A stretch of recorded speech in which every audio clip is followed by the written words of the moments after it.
Hey everyone. So apparently I'm having a few issues on YouTube. So we are just going to bring it right back here, and I'm going to actually stream this from StreamYard so that I can see your comments. Hope that you guys will show up and post as well. So let me get this started and kick things off. This is the Enlightened SOULciety show, and this is episode 1. And so what I want to do is I want to kick things off with hey Cam, I want to kick things off with a very powerful question that a friend of mine posed a while ago that probably was one of the key things that activated my journey into doing some deeper work, some real a space for reflection, for deep inner work, for really activating another level of my spiritual journey. And the question that she posed was, she said, when you think about who you are, she said, I want you to ask yourself this question. Who am I being when I think I'm being me? So I'm going to ask that again for you. Who am I being when I think I'm being me? And the reason I ask that question is I want you to think about how caught up we get in how we define ourselves. And so think about, you're at a networking meeting, you're out with people, once again, maybe we'll get out to be networking meetings here soon, right? It'd be really great to actually be in public settings again. But one of the things we do, hey Sabrina, one of the things we do is we ask people, who are you? What do you do? And so the response is, oh, I'm a coach, I'm a this, I'm a mother, I'm a whoever I might be. And we do it from a place of creating an identity that's attached to labels and roles and responsibilities. And so I want you to think about, how would you answer that question? If someone said, who are you?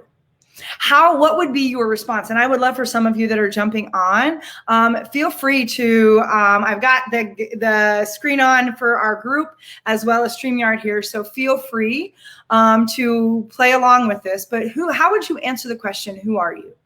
A lot of people, their response is, I am a female, I am a male, I am 5'2", I am a coach, I'm a trainer, I'm a teacher.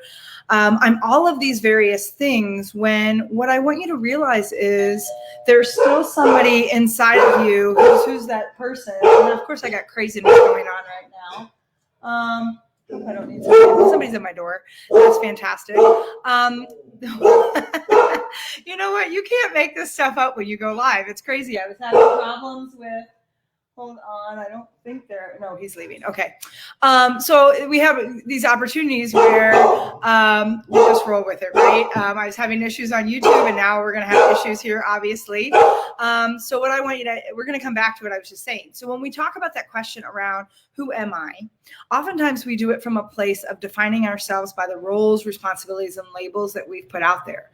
We don't take an opportunity to say, who is that person, though, that's kind of witnessing or seeing all of those various places. And so think about, there's a great book, if you haven't read, it's called The Untethered Soul. And Michael Singer talks a lot about that we have this voice that's always talking to us, right? We have this constant chatter that's going on, yet there's a part of us that's witnessing the constant conversation and the constant chatter going on. And so oftentimes we'll say, well, I'm, almost 48 years old, I'm 5'2".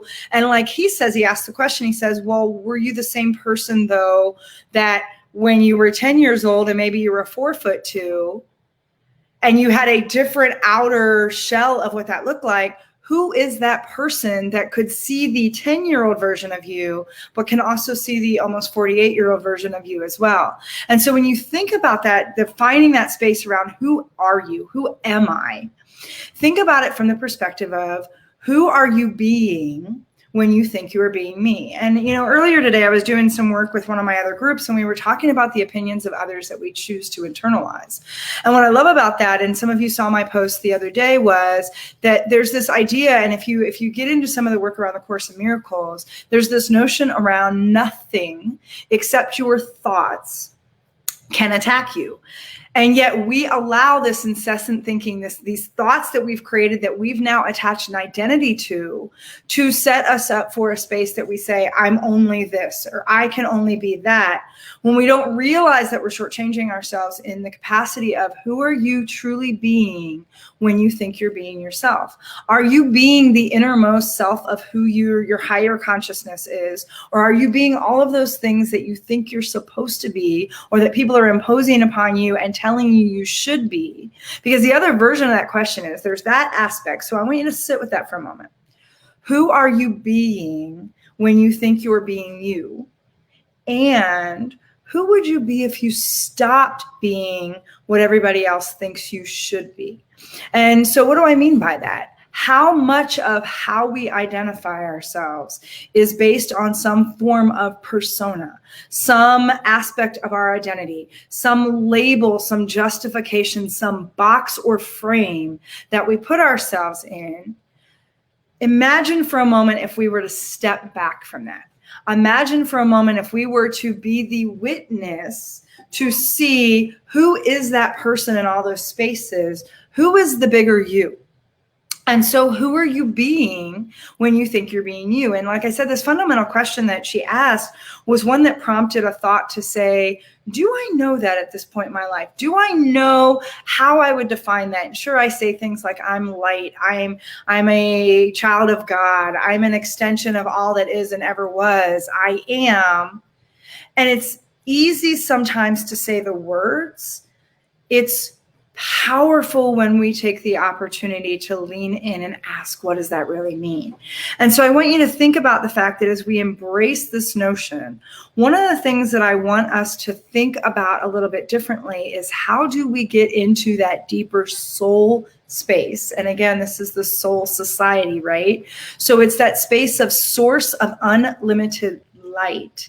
And when I say that, it's because there's 5 aspects that we get to start to understand about ourselves. And if you do the work in A Course in Miracles or Tao or the Kabbalah or whatever else speaks to you, a lot of the messaging, a lot of the scripture is the same. It's coming from different perspectives. It's coming from different angles, yet the core messaging is the same around us being this entity, the soul, this higher consciousness of what that place of being from what was and is and always will be. And there's no beginning, there's no end. We are. And so when we can lean into that space and understand that higher level of consciousness in our own soul, that source of unlimited light, it really is opening up the space to understand that perspective from a place of love, from a place of what is inspired. And for those of us that, you know, if you look at the word inspired, it means in spirit, right? So there's a space of love, which is the ultimate, you know, we can be in love or we can be in fear. So when we think about light, there's love, there's inspiration, that place where we feel connected and aligned and are in spirit. There's a space of generosity, of a deep level of compassion, empathy, forgiveness, gratitude, a place that allows us to see ourselves in every one of our brothers and sisters, a place where we can see that there is no difference from you and I are the same, even though the way in our human form our gifts have been brought to us is very different. We are the same. We are all part of the same oneness. And so when we can understand that, we can start to extend a deeper level of compassion, which in another time, I actually want to talk about how compassion is really the cure. Hey, Sarah, I love this. Let's see, what are you saying here? At this point in my life, I'm joyous, light, and love when I'm in full alignment with my highest self. When I get caught in the shoulds, I become what other people need me to be. Thankfully, I'm much more mindful of resonating with my truth. I love that, right? Because this is what we're talking about. It's that opportunity to stand in your truth. So again, if we define the word soul, that higher level connectedness, that higher level consciousness into source, spirit, Tao, God, universe, whatever you choose to call that, whatever resonates for you, what you call it is not as important as your ability to know and feel its presence as a connection and an alignment and without separation for who you are. When you think about that being that source of unlimited light, just like what Sarah's talking about there, we get into that space of light being love, the ultimate way we get to show up in that knowingness of we are one, there is no separation. We have a place of the highest vibration that's available to us, love, gratitude, joy. Then there is this opportunity of knowing our own inspiration. And when I talk about that, one of the things we're going to work on is how do we create our soul, that source of unlimited light purpose, as our soul, like the single most thing we're paying attention to, purpose. So how do you make your soul purpose your soul purpose? And it starts with that space of being inspired, being in spirit, being connected to that which is presenting, and that's which is calling through you.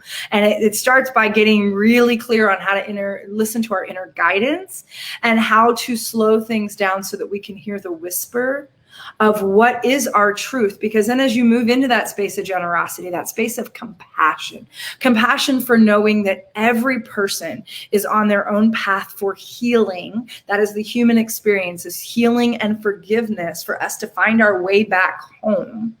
That anything that is projected outward, even some of the nastiest things that we experience, is coming from a place of deep wounding. And when we can stand in a place not to condone, but to have compassion and grace and forgiveness, we can start to shift the consciousness, because we stop putting the finger out and creating this whole victim consciousness that creates a blame story. And for some of you, the question is, what's the blame story you're still holding on to right now? Because in order for us to create a compassionate space that allows for the collective healing, we need to take our own ownership to say, every time I project out, I'm creating separation that says I'm different from my brothers and my sisters. Because then what we do is we can put ourselves in a place of the H, which is the healing. The healing is this place that unfolds for us. We need to be able to see that love is the only and ultimate choice. There are two choices always, love and fear. Everything is a derivative or an extension of that. There is no other. There is love and there is fear, and there is nothing in between. The opposite of love is not hate. The opposite of love is fear. And so when we allow ourselves in that space, we create separation. We create the space where judgment, where blame, where shame, where guilt, where all of these man-made, manufactured emotions start to then direct how we create in our thoughts. Because as Michael Beckwith will say, look, we don't bring forth what we want. We bring forth that which we're interested in. So what is it you're putting your energy, your interest, your attention on? That is what you're going to keep drawing to you, because the universe doesn't have a bias around good, bad, this, that. It simply says, I am only going to respond to that energy you put out. It's physics around the fact that energy can either be created or destroyed. What you put out must come back. So the universe is just providing whatever it is you put your attention on, because you're energizing and activating that space. So in order for us to understand that there's a healing individually and collectively that is part of our path and journey, and right now more than ever, if you've noticed what's opening up and what's available for us, I mean, COVID, this pandemic, social injustice, things that are happening in our climate, economics, politics, the things that are happening right now. There's been an implosion point that has actually brought us into a space to say, this is a gift. This is an opportunity for us to lean in differently, to start to create an awakening around how do we collectively heal the wounds that have been carried forward. And we need to be from that place of love. We need to feel inspired and be in spirit to that which is calling through us personally. So as we express our dharma, our purpose through our human experience, we have a level of potential capacity capabilities that are as part of the contract of what we signed coming into this world that we get to activate. And then creating this very deep space of generosity, which says, I'm going to have the most generous assumption possible that says that people are doing the best they can with what they have from where they're coming from, and coming from a place of deep compassion, grace, kindness, forgiveness, empathy, again, not to condone behaviors, we hold accountabilities, but it's to allow ourselves compassion without judgment so that we can create a healing that then allows us to redefine the truth that we choose to stand in. And so there's truth that are the universal truths. There's truths that are, kind of like gravity. You're going to fall off a building whether or not you think gravity exists. And there's truths that we get to decide whether or not that's how we want our life course, because there's free will that comes into this path that says we get to then determine and decide whether or not this is the truth that's guiding us forward. And so when you think about that, one of the things that I love that Michael Beckwith says is he says, a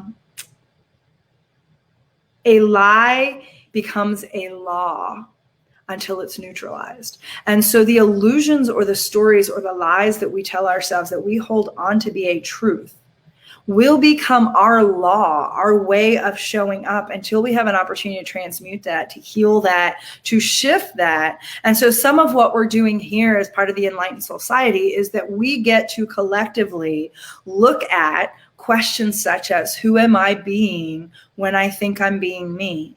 Who am I really when I strip away all of the identity, when I strip away all of the separation, when I strip away all of the labels and not just speaking it, but allowing myself to be it?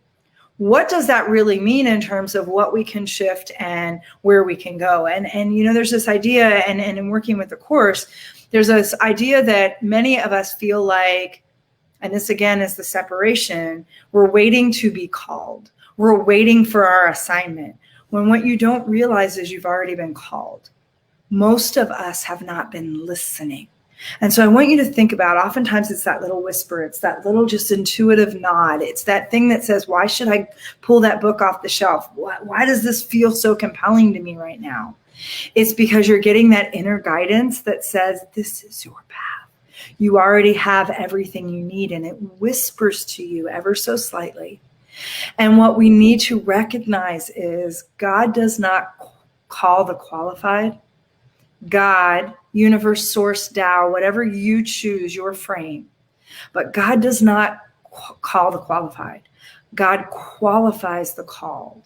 And the thing is that each one of us have been called. You're here for a reason. Each one of us has been called into a space where we have an opportunity to lean in a deeper capacity. We have an opportunity to align with the inspiration, align with the gifts that have already been given to us. We have an opportunity to hear the calling and step forward and trust that we will be giving everything we need, because oftentimes the way we block or paralyze ourselves from that is we get caught up in the space of how, when, and why something is happening or not. So we'll say, how am I going to make this happen? When is this going to happen? It needs to happen now. Or why is this happening, or why is this not? And the better question is that I want you to think about is, and it's what I posted this morning in our community. I want you to think about these 4 prompts. I want you to think about, where would you have me go? What would you have me do? What would you have me say? And to whom? Because the bigger question is not how, when, or why. The question is, how may I serve?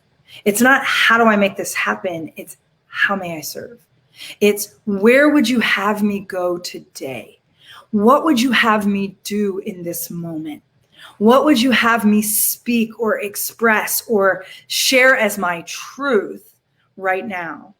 And to whom do you want me to carry that message forward?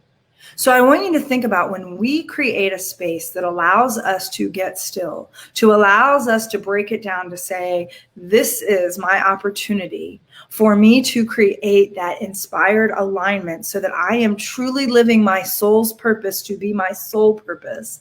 And so many times we spend too much energy in that. What is my purpose? Your purpose is to show up. Your purpose is to do that which is being called through you in this moment.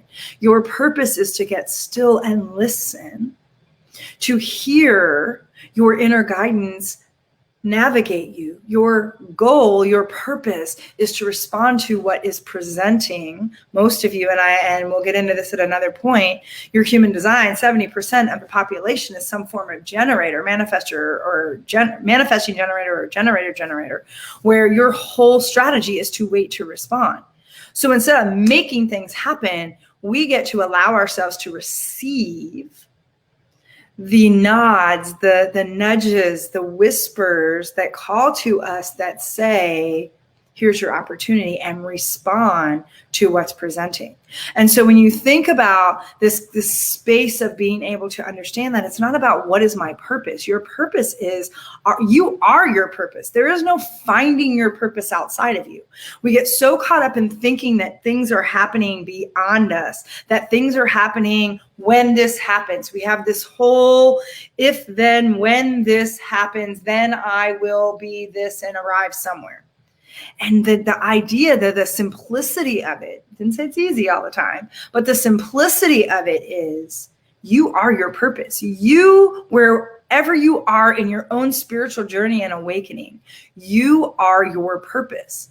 Everything is happening in a divine orchestration, even with your ability to have free will. So you get to choose what that means for you in this moment. You get to choose who are you being when you think you're being you. What does that mean? What are you expanding and becoming? And how do you get to show up in this world? And so when we talk about that and we talk about raising the level of leadership, if we're going to shift the level of consciousness, we also need to raise the level of leadership. Leadership being a function of three very distinct things. It's a function of how you choose to show up. It's a function of how you choose to serve others. And it's a function of how you choose to take personal responsibility, ownership inside those two spaces. And that becomes where your truth becomes further activated. And so I want you to realize this last piece as I wrap things up for today, is that bliss, the space of real joy, fulfillment, bliss, comes from a place of activating your own innate potential. You already have everything you need inside of you.